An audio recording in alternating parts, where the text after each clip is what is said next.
This was my last attempt, 6th attempt. जो गलतियाँ मैंने करी या मेरे तरह मेरे फ्रेंड्स ने करी जिनको टाइम लग गया था, और जो गलतियाँ उन लोगों ने नहीं करी जो वाकई में टॉपर्स हैं, जो फर्स्ट सेकंड अटैम्प्ट में फटाफट क्लियर हो जाते हैं, उनके एक्सपीरियंसेस मैं आपसे शेयर करूँगा। इट विल टेक 15 मिनट्स, लेकिन आप प्लीज़ ध्यान से सुनिए और बिलीव मी, मुझे पूरा भरोसा है उसका बहुत ज़्यादा बेनिफिट होगा आप लोगों को। मुझे लगता है यहाँ पर जो प्रीलिम्स, मेंस और इंटरव्यू 3 स्टेजेस हैं, उनमें प्रीलिम्स सबसे ज़्यादा इंपॉर्टेंट है। मेरे हिसाब से प्रीलिम्स में सबसे ज़्यादा कंपटीशन है। अप्रॉक्स 10 लाख रजिस्टर करते हैं, जिनमें से 5 लाख एग्ज़ाम देने आते हैं। 5 लाख में से 20,000 सिलेक्ट होते हैं मेंस लिखने के लिए, बराबर है। और इंटरव्यू देने के लिए 20,000 में से 3,000 सिलेक्ट होते हैं, राइट। और फाइनल लिस्ट में 1,000 आते हैं। तो आप हिसाब लगा लीजिए, सीसेट एप्टीट्यूड थोड़ा हिसाब लगा लीजिए। 5 लाख में से सिर्फ 20,000, अप्रॉक्स करिए 25 में से एक बच्चा, ठीक है। 20,000 में से 3, बराबर 7 बच्चों में से एक बच्चा। फिर इंटरव्यू में 3,000 में से 1,000 निकलते हैं, यानी 3 बच्चों में से एक बच्चा। यानी अगर हम इंटरव्यू पहुंच जाते हैं तो 3 में से एक तो पक्का ही है, तो चांसेस बढ़ गए ना पास होने के। लेकिन प्रीलिम्स में बहुत कम चांसेस होते हैं। दूसरा ये कि प्रीलिम्स में बच्चे जब फेल हो जाते हैं, जब नापास होते हैं, तो पूरा 1 साल लगता है अगली प्रीलिम्स आने में। लेकिन अगर प्रीलिम्स में पास हो गए तो इमीडिएटली 3.5-4 महीने में मेंस आती है, इमीडिएटली उसके बाद इंटरव्यू आता है। पूरा 1 साल का प्रोसेस कंटिन्यूसली चलता रहता है, तो बच्चे की पढ़ाई चलती रहती है। लेकिन जब प्रीलिम्स फेल हो जाता है बच्चा, तो पढ़ाई छूट जाती है। कोई थोड़ा टाइम घर चला जाता है, कोई रोता रहता है, तो उसमें थोड़ा वो हो जाता है, छूट जाती है, पढ़ाई छूट जाती है। और एक बार पढ़ाई छूट गई, एक बार आप प्रोसेस से बाहर आ जाते हो ना, तो फिर वापस प्रोसेस में आने में ना टाइम लग जाता है। ये बच्चों को रियलाइज़ नहीं होता है। तो मेरा पूरा फोकस ये रहेगा आप सबको बताने का कि प्लीज़ प्रीलिम्स पे फोकस करिए। सबसे ज़्यादा फोकस प्रीलिम्स पे करिए। आप मेंस के लिए द हिंदू न्यूज़पेपर, कितने लोग पढ़ते हैं द हिंदू न्यूज़पेपर? यहाँ पे क्या हुआ, पहले तो एग्जाम तो सब दे रहे हैं, कब पढ़ते हैं बच्चे? बाकी के पेपर्स पढ़ते होंगे। फिर न्यूज़पेपर तो पढ़ते ही हैं। मेंस में सबसे ज़्यादा बेनिफिट उसका मिल जाएगा। लेकिन और मेंस में आंसर जब हम लिखते हैं, फॉर एग्जांपल एस्से का पेपर है, तो किसी ने न्यूज़पेपर नहीं भी पढ़ा होगा, उसकी सोच अच्छी होगी, उसका एक्सप्रेशन अच्छा होगा, तो कुछ ना कुछ तो अच्छा लिख कर ही आएगा। वैसे ही एथिक्स के पेपर में लिख कर ही आएगा। इनफैक्ट पेपर 2 और पेपर 3 जो कि पॉलिटी और इकोनॉमिक्स ज़्यादातर हैं, उसमें भी आप कुछ ना कुछ लिख कर ही आओगे। एजुकेशन पे अगर कुछ आ रहा है तो आप लिख कर आओगे, हेल्थ पे कुछ आ रहा है तो आप लिख कर आओगे। लेकिन इशू ये हो जाता है प्रीलिम्स में आपको चॉइस दी रहती है, या तो आपको वो चॉइस आ रही है या तो नहीं आ रही है, ईदर और ऐसा हो जाता है। तो वहाँ पर डिफिकल्टी बढ़ जाती है। बच्चों को लगता है कि प्रीलिम्स ज़्यादा इजी है, मेंस ज़्यादा डिफिकल्ट है। राइटिंग प्रैक्टिस करते हैं, लेकिन प्रीलिम्स क्लियर ही नहीं होगा तो क्या कर लोगे उस राइटिंग प्रैक्टिस का, है कि नहीं?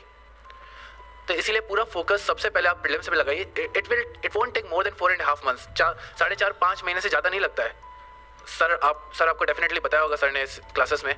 लेकिन वो ज़रूरी है पहले करें, ताकि हम एक सिक्योर हो जाए कि हम हाँ पक्का प्रीलिम्स पास हो रहे हैं और पक्का मेंस लिख रहे हैं, ठीक है। प्रीलिम्स में 2 चीज़ें बहुत ज़्यादा मायने रखेगी। कुछ 5 सब्जेक्ट्स हैं, उनको अगर हम अच्छे से करें, और दूसरा टेस्ट सीरीज उनको हम अच्छे से करें। फॉर एग्जाम्पल 5 मैंने बोला था शुरू में कि 5 चीज़ें आप जरूर पढ़ें, ताकि ऐसा ना हो कि बाकी जो लोगों को आंसर आ रहा है, बाकी जो कैंडिडेट्स को आंसर आ रहा है वो हमें नहीं आ रहा है। अगर ऐसा होगा ना तो पक्का हम फेल हो जाएंगे।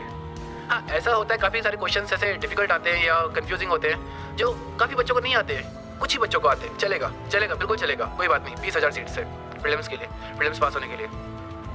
ऐसा नहीं होना चाहिए कि जो सबको आ रहा है वो हमको नहीं आ रहा है, या जो एटलीस्ट 20,000 बच्चों को आ रहा है वो हमको नहीं आ रहा है, ठीक है।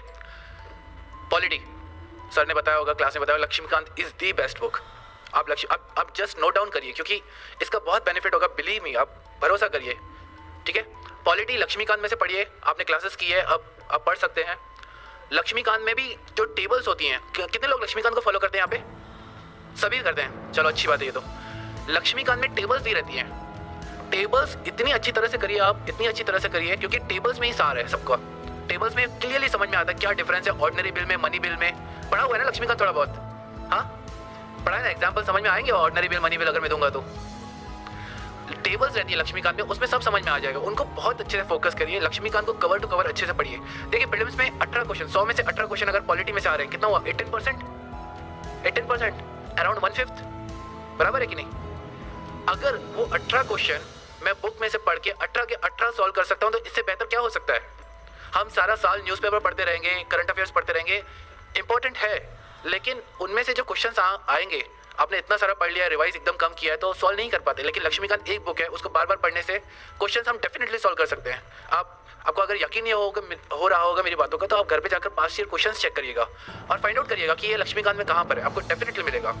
ठीक है, उसके बाद आते हैं मॉडर्न हिस्ट्री। मॉडर्न हिस्ट्री के लिए स्पेक्ट्रम की बुक अच्छी है, एनसीईआरटी अच्छी है, कोई भी पढ़िए। मैं प्रेफर करता था मॉडर्न हिस्ट्री के लिए Spectrum by Rajiv Ahir, IPS officer.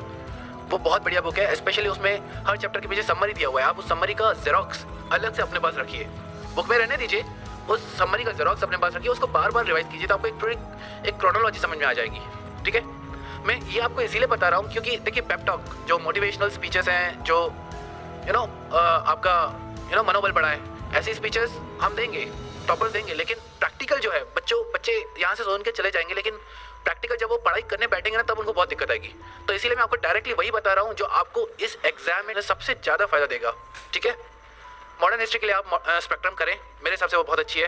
अगर 7-8 क्वेश्चन आते हैं तो डेफिनेटली 8 में से 6 उसमें से हो ही जाएंगे अच्छे से पढ़े तो। ओके, फिर आता है एनवायरमेंट। एनवायरमेंट के लिए 12th क्लास की बायोलॉजी की एनसीईआरटी जो है उसका एक सेक्शन है इकोलॉजी, वो करें। अगर वो नहीं करना है लोगों को तो आईसीएसई की 9th और 10th की किताब आती है, वो करें। इन दोनों में से कोई भी कर लिया एटलीस्ट बेसिक एनवायरमेंट अच्छे से होगा। ठीक है, उसके अलावा करंट्स आता है, आपको वो न्यूज़पेपर में से करना पड़ेगा। 4th geography. ज्योग्राफी के लिए 6th to 12th एनसीईआरटी अनिवार्य है, अच्छे से करना है, धीरे धीरे करना है। उसमें जो की किसने देखी ना, अब बच्चों आपने देखी होगी 6th और 7th की एनसीईआरटियाँ देखिए कि सीधा 11th 12th की उठाते हो। 6th और 7th की उसमें वो बंटी बबलू वो कार्टून फिगर्स रहते हैं, वो क्वेश्चन पूछते हैं, कभी उन क्वेश्चंस पे ध्यान देना, वो क्वेश्चंस बहुत इंपॉर्टेंट रहते हैं। वो आपकी एक थॉट प्रोसेस डेवलप करेंगे कि यार ये क्वेश्चन हमने क्यों नहीं सोचा, पर वो आपको सोच के दे रहे हैं ताकि आप उस पर सोचें और फिर आंसर निकालें। और आप बिलीव नहीं करोगे, आप क्वेश्चन देखोगे ना यूपीएससी में, उनमें से क्वेश्चन है, आप बिलीव नहीं करो, आप एक बार चेक तो करिए जाकर। ठीक है, तो ज्योग्राफी की 6 to 12 एनसीईआरटी जरूर करेंगे, यानी जरूर करेंगे। ठीक है, मैपिंग पे ध्यान देंगे आप। मैपिंग पे आजकल 8 क्वेश्चन आ रहे हैं, 8 क्वेश्चन बहुत मायने रखते हैं। और मैपिंग एक बार पढ़ा हुआ है तो इमीडिएटली अगर याद आ गया एशिया में सीरिया कहाँ पर है, म्यांमार कहाँ पर है, कैसे जुड़े हुए हैं, ठीक है, स्पेशली एशिया का मैप, तो फटाफट क्वेश्चन सॉल्व हो जाएंगे। तो मैपिंग एशिया पर ज़्यादा फोकस करेंगे, India as well as Asia. ठीक है, के सिद्धार्था की बुक आती है वर्ल्ड मैप पे और प्रेम पटेल की बुक आती है इंडियन मैप्स पे, वो आप रेफर कर सकते हैं, मैपिंग ईजी हो जाएगी। ठीक है, 5वां इकोनॉमिक्स। इकोनॉमिक्स में शंकर गणेश IRS ऑफिसर है, उनकी बुक है।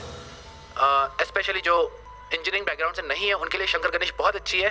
जो इंजीनियरिंग बैकग्राउंड से है मैं उनको कहूँगा mrinal.org पे वीडियोस है, या सर की क्लास में बढ़िया हो जाता है, कहीं पर भी आप पढ़िए। इकोनॉमिक्स बहुत इंपॉर्टेंट है, इकोनॉमिक्स में से काफ़ी क्वेश्चन आते हैं, 15 क्वेश्चन आ जाते हैं।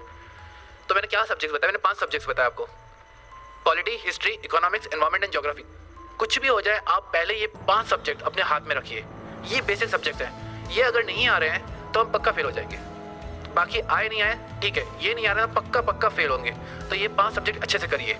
मैंने आपको बुक्स बताई है, मैंने आपको ये भी बताया कि उन बुक्स को कैसे पढ़ें। पॉलिटी में टेबल्स पे ज़्यादा ध्यान दें, हिस्ट्री में स्पेक्ट्रम पे ज़्यादा ध्यान दें, ज्योग्राफी में वो जो क्वेश्चन है उन पे ज़्यादा ध्यान दें। ठीक है, ये पहला रूल। दूसरा रूल है टेस्ट सीरीज। टेस्ट सीरीज इतनी ज़्यादा ज़रूरी है, बहुत ज़्यादा ज़रूरी है।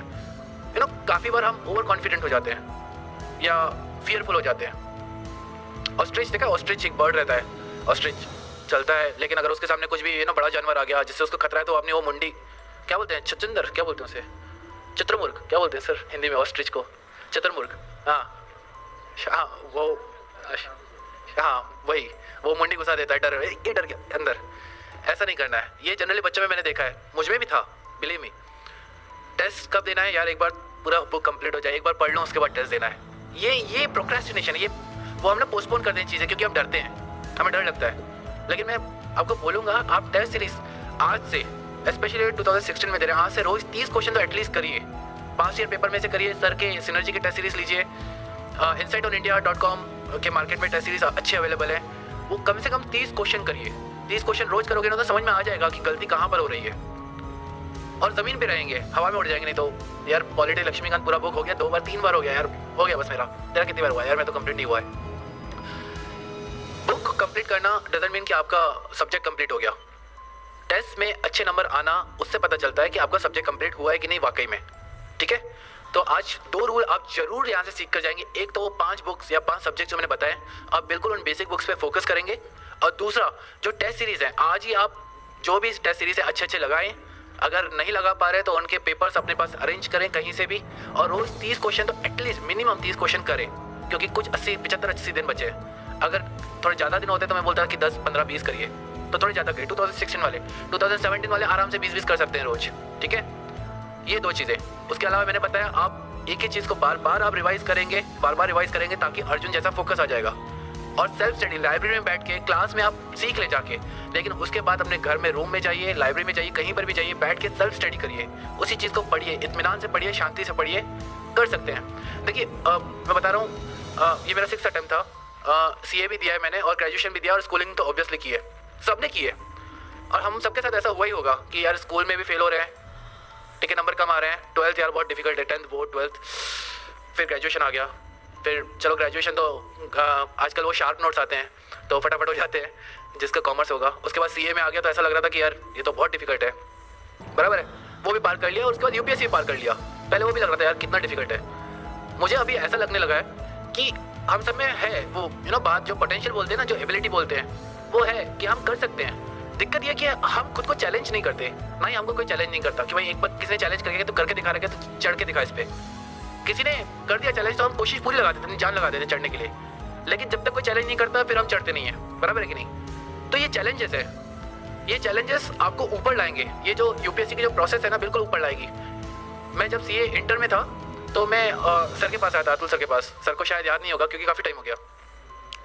तो हमारे CA जब हम CA इंटर यानी CA PE2 पास होते हैं और CA फाइनल की एग्जाम होती है, उसमें 3 साल होता है गैप, और 3 साल में हमको आर्टिकलशिप करनी पड़ती है। तो मैंने कहा यार बहुत टाइम है, 3 साल, तो चलो UPSC करते हैं। तो अतुल सर के पास आया था तो सर ने बोला कि क्या प्लान है, क्यों करना चाहते हो ये वो। तो मैंने बोला कि सर ये ऐसा है, 3 साल है। सर ने सुना, सर समझ गए कि ये तो, फिर सर ने बोलना शुरू किया कि तुमने क्या समझ के रखा है UPSC को, ऐसे ही हो जाता है क्या, तुम्हारे जैसे लोग आ जाते हैं UPSC करने, ये वो। मैंने कहा अरे बाप रे क्या बम्बार्डिंग हो रहा है। घर पे गया, अरे बाप रे, मेरे फ्रेंड्स पूछ रहे थे यार क्या हुआ, किसने क्या बोल दिया तुझे। मैंने कहा यार ऐसा हो गया यार, तो बड़ा उदास निराश हो गया था। लेकिन आज मुझे वो बात रियलाइजेशन होती है कि वो सही था। सिंसियर एफर्ट्स और ऑनेस्टी अपने पढ़ाई के प्रति कि एक गोल है, देखो डिफिकल्ट नहीं है, मैं ये नहीं बोलूँगा ये रॉकेट साइंस है। ज्योग्राफी यार बच्चे पढ़ रहे हैं यार, 12th क्लास के बच्चे पढ़ रहे हैं, 6 to 10 वो हमको पढ़नी पड़ रही, तो क्या डिफिकल्ट है क्या? नहीं है, डिफिकल्ट नहीं है, बिलीव मी। लेकिन वास्ट बहुत है, इतना वास्ट है ना, इतना वास्ट है कि आप एक सब्जेक्ट उठाते हो, जब दूसरा खत्म करते हो, तीसरा खत्म करते हो तो पहला भूल जाते हो। तो ऐसा होता है। तो आपको कंटिन्यूसली उसको बार बार रिवाइज करते रहना ताकि हमको याद रहना वास्ट सब्जेक्ट्स। तो आराम से बैठ के लाइब्रेरी में सेल्फ स्टडी करेंगे, बार बार रिवाइज करेंगे और छोड़ेंगे नहीं, जिद पकड़ लेना, करना है करके रहेंगे।